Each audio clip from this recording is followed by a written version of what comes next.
लंबे गर्दन वाले जानवरों की बात करें तो ज्यादातर लोगों के दिमाग में जिराफ का ही ख्याल आता है।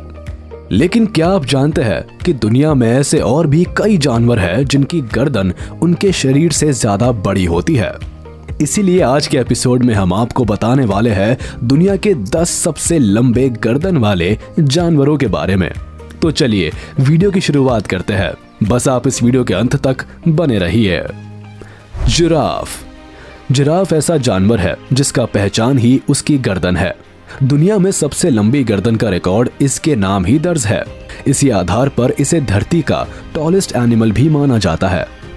क्या आप ये अंदाजा लगा सकते हैं कि इसकी गर्दन कितनी लंबी हो सकती है? 7 से 8 फीट लंबी।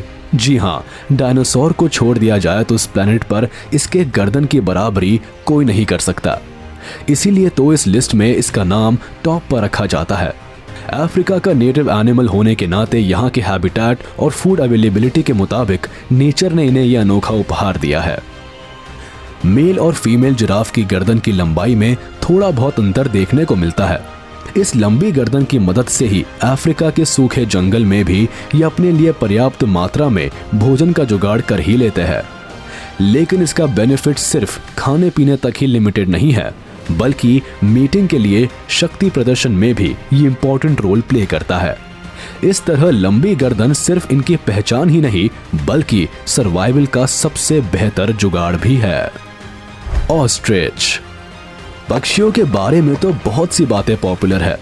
रंग रूप से लेकर आवाज के मामलों में भी इनमें काफी वैरायटी देखी जाती है। फिर चाहे मोर, तोता, कोयल किसी की भी बात कर ले, लेकिन जब बात लंबी गर्दन की आती है तो इस मामले में ऑस्ट्रिच बाजी मार जाता है। लंबे लंबे पैरों के अलावा इसकी लंबी गर्दन इसे यूनिक बनाती है।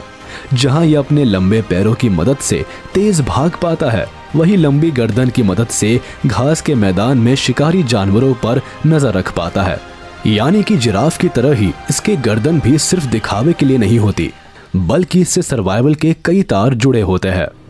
बताया जाता है कि एक एडल्ट ऑस्ट्रिच की गर्दन करीब 3 फीट तक लंबी हो सकती है। ये लंबाई इसके शरीर का लगभग आधा होता है। लगभग 150 किलो वजन वाले ये पक्षी उड़ तो नहीं पाते हैं, इसीलिए मदर नेचर ने इन्हें लंबे पैरों के साथ साथ लंबी गर्दन भी दी है, जिससे कि ये अपने एनिमीज और प्रेज दोनों पर नजर रख सके। मजेदार बात तो है कि इनकी गर्दन इतनी फ्लेक्सिबल होती है कि ये इसे किसी भी डायरेक्शन में घुमा सकते हैं। गैरोनेक। डियर और एंटीलोप की कई प्रजातियों को आपने कभी न कभी जरूर देखा होगा।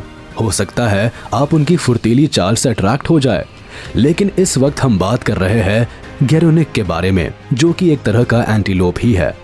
दरअसल गैरोनेक एक सोमाली लैंग्वेज है जिसका मतलब होता है जिराफ नेक्ड। अफ्रीका के लोलैंड और स्क्रब लैंड में सरवाइव करने वाले इस जानवर की गर्दन बहुत ही काम की होती है। ये हर्बीवोरस होते हैं, इसीलिए शूट्स, थॉर्नी बुशेस, फ्रूट्स और फ्लावर्स खाकर अपना गुजारा करते हैं। लेकिन ये सारे भोजन इन्हें लगभग 5 से 6 फीट की ऊंची पेड़ों पर मिलते हैं। वहीं इनकी लंबी गर्दन इस काम को आसान बनाने में इनकी मदद करती है। गैरोनेक गजेल और दूसरे एंटीलोप के मुकाबले ज्यादा ऊंची पेड़ पौधों से अपना खाना ढूंढ लेते हैं। Eastern snake necked turtle. लोग ऐसा सोचते हैं कि टर्टल के साथ स्नेक का नाम क्यों जुड़ा है आखिर? तो हम आपको बता दें कि ये नाम उसकी गर्दन की वजह से जुड़ा हुआ है। फ्रेश वाटर में सरवाइव करने वाले इस जानवर की गर्दन दूसरे टर्टल के मुकाबले कहीं ज्यादा लंबी होती है और दिखने में भी सांप की तरह ही लगती है। यानी कि अगर इसके शरीर के बाकी हिस्सों को छुपा दिया जाए तो एक बार के लिए इसके गर्दन को देखकर कंफ्यूज हो जाएंगे कि ये सांप ही है या कुछ और। दरअसल इसकी गर्दन की लंबाई शेल से लगभग 60% बड़ी होती है। वहीं मेल टर्टल के मुकाबले फीमेल टर्टल की गर्दन की लेंथ ज्यादा होती है। लेकिन इस लंबी गर्दन का एक डीमेरिट भी देखा जाता है। आमतौर पर टर्टल अपने सेल्फ डिफेंस के लिए सभी बॉडी पार्ट्स को शेल में छुपा लेते हैं, लेकिन स्नेक नेक टर्टल के लिए यह पॉसिबल नहीं हो पाता और ये कई बार अपने गर्दन की वजह से शिकार बन जाते हैं। फ्लैमिंगोस। लॉन्गेस्ट नेक वाले इस एपिसोड में बारी है एक और पक्षी के बारे में बात करने की, और इसका नाम है फ्लैमिंगोस। बर्ड्स की दुनिया में सबसे अलग और अनोखा और सुंदर है फ्लैमिंगो का अपीयरेंस। लेकिन जो सबसे ज्यादा अट्रैक्टिव लगता है वो है इसकी लंबी गर्दन। ऑस्ट्रिच के बाद फ्लैमिंगोज ही वो पक्षी है जिसकी गर्दन की लंबाई काफी ज्यादा है। ये लंबाई करीब करीब 2 से 2.5 फीट तक की हो सकती है। अब तक आपने लंबी गर्दन वाले जीवों को ऊंची जगहों से भोजन हासिल करते हुए देखा होगा, लेकिन फ्लैमिंगोज ऐसे पक्षी है जो अपनी लंबी गर्दन को झुकाने के लिए इस्तेमाल करते हैं। जी हाँ, दरअसल इनका फूड सोर्स वाटर होता है, जहां ये अपनी लंबी गर्दन का इस्तेमाल कर पानी के नीचे से शिकार तलाश करते हैं।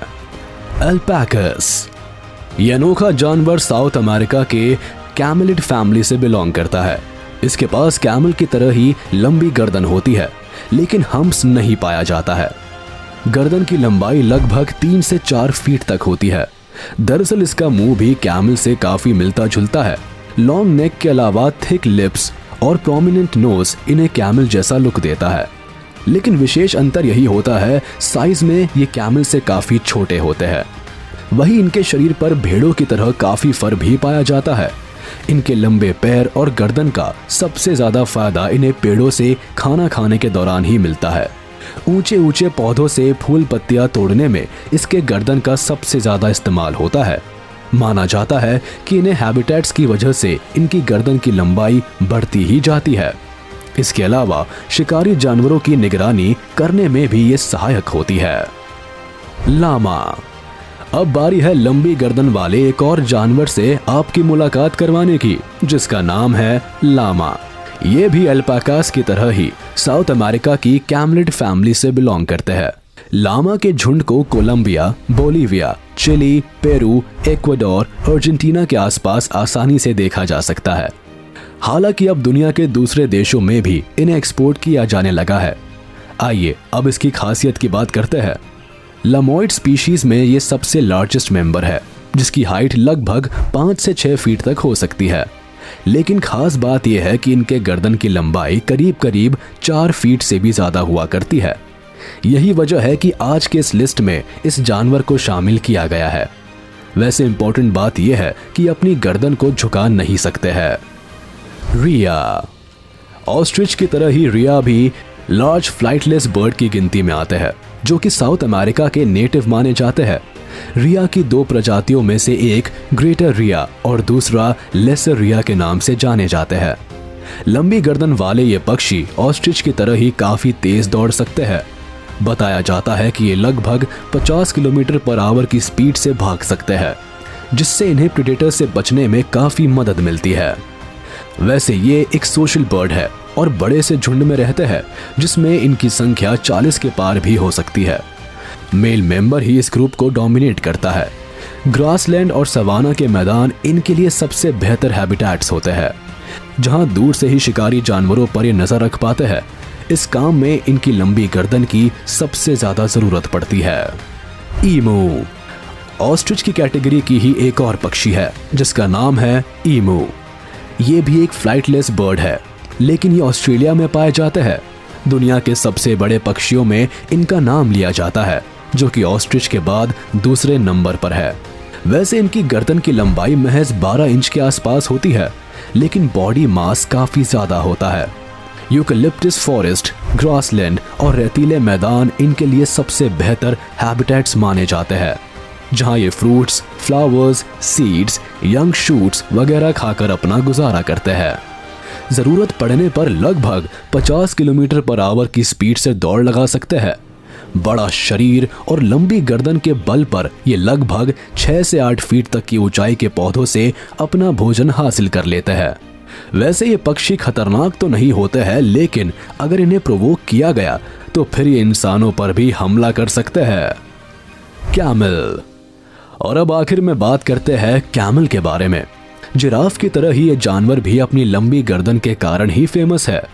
हालांकि जिराफ की तरह सीधी ना होकर इनकी गर्दन थोड़ी टेढ़ी होती है, लेकिन लंबी तो होती ही है, वो भी करीब 5 फीट लंबी। कैमल 2 तरह के होते हैं, एक ड्रोमेडरी या 1 हम्प्ड कैमल और दूसरा है बैक्ट्रियन या 2 हम्प्ड कैमल। साइज के मामले में ड्रोमेडरी कैमल ही बड़े होते हैं। रेगिस्तान के सूखे इलाकों में सरवाइव करने के लिए ये खास तरीके से तैयार होते हैं। फिर चाहे बालू में मीलों दूर का सफर तय करना हो या फिर कम पानी में ज्यादा समय तक सरवाइव करना हो। उम्मीद है आज का एपिसोड आपको पसंद आया होगा, तो इसे लाइक, कमेंट और शेयर करना ना भूलें। ऐसे ही अमेजिंग वीडियोस देखने के लिए हमारे चैनल को सब्सक्राइब करें और हाँ, बेल आइकन को जरूर प्रेस कर दें ताकि सभी नोटिफिकेशंस आप तक सबसे पहले पहुंच सके।